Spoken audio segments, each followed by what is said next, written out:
Σας καλωσορίζουμε σε ακόμα μια παρουσίαση από την ομάδα του Iparrot. Σήμερα θα σας δείξουμε τις πατήθρες ασβεστίου που τις έχουμε σε τρία μεγέθη, large, medium και small.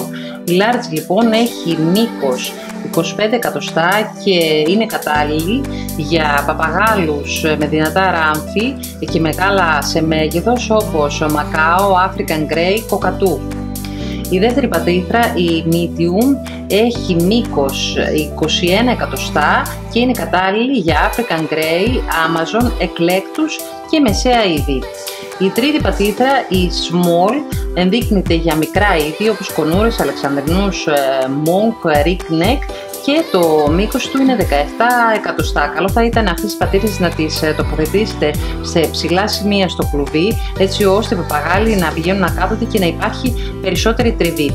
Για περισσότερες πληροφορίες μπορείτε να κάνετε κλικ στο ipavlaparrot.gr για να δείτε τα προϊόντα μας αλλά και τις τιμές τους. Οι πατήθρες αυτές είναι κατάλληλες για τους παπαγάλους γιατί τους βοηθάει να τρίβουν τα ράμφη τους αλλά και να λιμάρουν τα νύχια τους. Έχουν κατασκευαστεί από ασβέστιο που τα βοηθάει και στην πέψη αλλά και στα κόκαλά τους.